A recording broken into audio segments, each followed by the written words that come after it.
Banyak yang mendapati anaknya speech delay, lambat bicara ketika anak udah umur 2 tahun, 2,5 tahun, 3 tahun. Baru para ortu tersebut kebingungan karena anak sudah terlanjur melekat kecanduan oleh HP. Sedangkan sebelumnya itu ketika perhatian lebih awal bisa dilakukan, stimulasi lebih awal pun bisa dilakukan. Harusnya tuh dari umur 6 bulan jika orang tuanya perhatian, itu dari 6 bulan baby anak itu sudah melakukan babbling, kayak gitu. Terus kemudian ketika umur mendekati 1 tahun, anak sudah bisa mengucapkan sebagian papa, mama, atau bapak, ibu misalnya.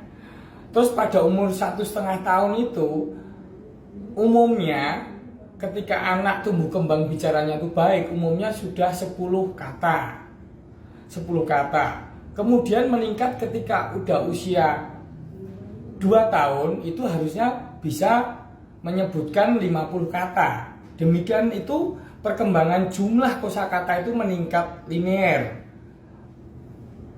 Cenderungnya meningkat curam. Jadi dari menguasai 2 kata, 10 kata, 50 kata, kemudian umur 3 tahun itu umumnya 400 kata. Dan ketika udah umur 2 tahun, umumnya sudah bisa mengucapkan kalimat sederhana dengan 2 atau 3 kata. Misalnya, papa makan, begitu. Dan kemudian di usia 2,5 tahun mungkin satu kalimat udah 3 kata. Lebih lagi di usia 3 tahun mungkin udah dengan satu kalimat susunannya dengan 4 kata. Bahkan ketika udah 4 tahun itu sudah bisa merangkai kalimat dalam satu kalimat dengan minimal itu antara 3 sampai 8 kata. Tetapi ketika mendapatkan anaknya speech delay, umumnya sudah di usia 2,5, 3 tahun, 4 tahun. Nah baru mereka mencari bantuan entah ke klinik tumbuh kembang atau langsung ke terapi bicara. Itu baik karena memang lebih baik keterlambatan itu seperti ibarat pembelajaran tumbuh kembang anak itu ibarat lari maraton jarak jauh. Jadi ketika lambat di awal bisa dikejar di bagian seperempat awal tadi. Bisa dikejar akan cepat sekali prinsipnya dari 10 kata, 50 kata, 400 kata. Tetapi harus ada niat dari awal. Ketika mendapati anak speech delay, langsung lakukan stop HP. Ya challenge, gimana caranya seminggu tanpa HP sama sekali. Mungkin nggak bisa langsung ya.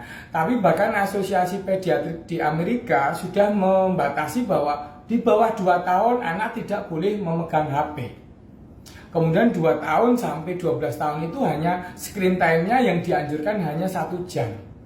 Tapi karena sudah terjadi conditioning dari dulu ketika mamanya masak, mamanya ketemu temennya, mamanya sedang nonton YouTube juga, mamanya sedang membersihkan rumah, itu biasanya diberikan HP supaya anaknya diem.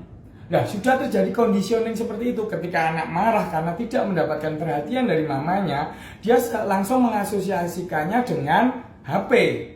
Jadi ketika apapun perasaan negatif pada anak itu datang, selalu mengasosiasikannya dengan HP. Jadi butuh waktu memang untuk challenge tersebut, untuk stop screen time 2 tahun ke bawah, benar-benar kalau bisa lepaskan dari HP. Dengan begitu, paparan yang begitu banyak terhadap benda-benda, informasi, bahasa yang multi-language, dan banyak hal yang ada di TV ataupun di layar HP itu akan berkurang ketika jumlah paparan visual yang di depan anak itu berkurang. Otomatis anak akan lebih konsentrasi, entah dengan menggantinya dengan barang-barang mainan yang bisa disebutkan entah bola ataupun majalah atau buku elektronik dengan gambar dan bisa bicara. Itu akan memicu lebih awal dan membuat anak senang. Jadi memindahkan, mengalihkan ketergantungannya pada HP, pada gadget, itu pada hal-hal yang lebih menyenangkan. Demikian juga para ortu harus membiasakan melakukan kontak mata.